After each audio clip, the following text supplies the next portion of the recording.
पूरे के पूरे चरित्र को दर्शाने वाली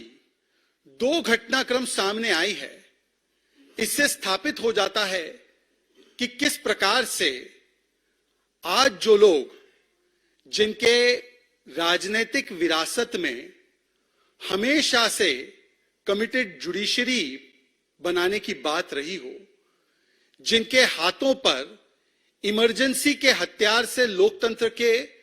गले को काटने का महापाप और खून के धब्बे आज भी दर्ज हो, वो किस प्रकार से लोकतंत्र बचाओ के आवरण में कभी भ्रष्टाचार बचाओ और कभी अपने परिवार के राजनीतिक अस्तित्व को बचाओ का पूरा एक सॉन्ग रचते हैं। यह आज साबित हो चुका है। आज आपने सुबह कई न्यूज चैनल्स पर यह खबर भी दिखाई कि देश के कई जाने माने वकीलों ने, अधिवक्ताओं ने, लीगल लुमिनरीज ने एक पत्र लिखा है चीफ जस्टिस ऑफ इंडिया को, और उन्होंने उस पत्र में जिक्र किया है कि कैसे एक वेस्टेड इंटरेस्ट ग्रुप लगातार अपने भ्रष्टाचार और लूट की कमाई पर जब हथौड़ा पड़ता है कानून का, तब उससे अपने आप को बचाने के लिए कभी न्याय प्रणाली और न्यायिक व्यवस्था पर अनर्गल आरोप लगाते हैं, कभी न्याय प्रणाली पर दबाव डालने के लिए जिस प्रकार से अलग अलग तरीके के कुतर्क करते हैं, और कभी जिस प्रकार से पूरी की पूरी न्यायिक व्यवस्था को बदनाम करने के लिए बेड़ा उठाते हैं, चाहे इसमें भारत के न्यायिक व्यवस्था के प्रति ही पूरी दुनिया में गलत संदेश क्यों ना चला जाए। ये इनका जो चरित्र है आज सामने उजागर हुआ है, और वो दो केसेस के माध्यम से आज ही उजागर हुआ है। आज आपने देखा होगा कि जिस प्रकार से दिल्ली में कोर्ट में पहली बार कोर्ट को राजनीतिक ड्रामे का अखाड़ा बनाने की कोशिश की गई। इससे पहले तो हमको पता है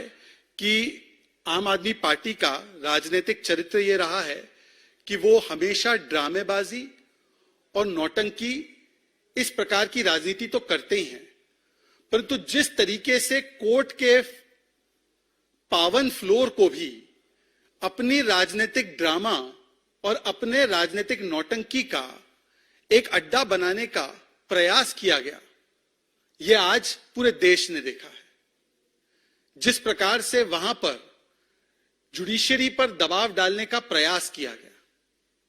और जिस प्रकार से अनर्गल हिट एंड रन आरोप लगाए गए, और ये सारे आरोप तथाकथित जो बड़े खुलासे वो करने वाले थे, ये वही घिसी पिटी बातें,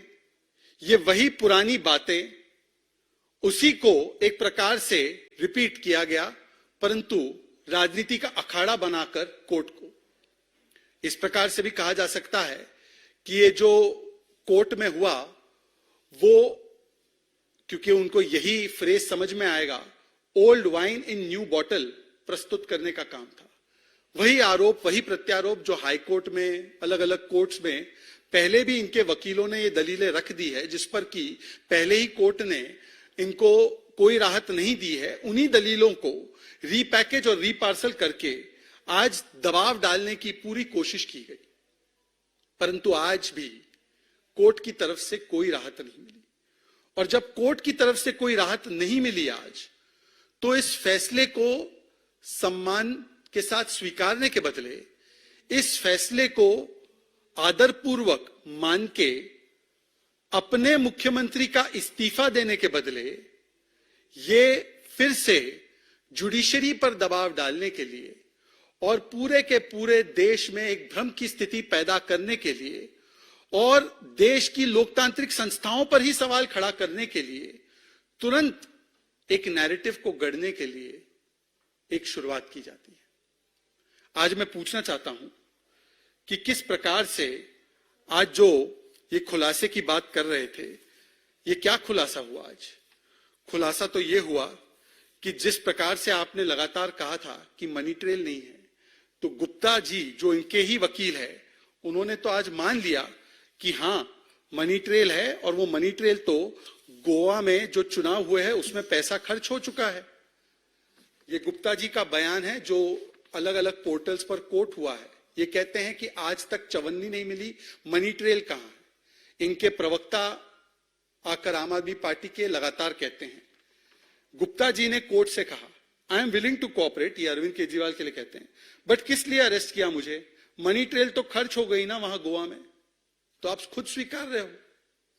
तो आपने तो खुद स्वीकारा है कि गोवा में आपने मनी ट्रेल खर्च कर दी है, फिर भी आप यकीन मानने को तैयार नहीं है। सुप्रीम कोर्ट ने कहा है 338 करोड़ का मनी ट्रेल मिला है। सुप्रीम कोर्ट के एक वर्डिक्ट को किसी और मामले में मानना है, पर जब सुप्रीम कोर्ट मनीष सिसोदिया को बेल रिजेक्ट करते हुए बताए कि 338 करोड़ का मनी ट्रेल है, उसको नहीं मानना है। High court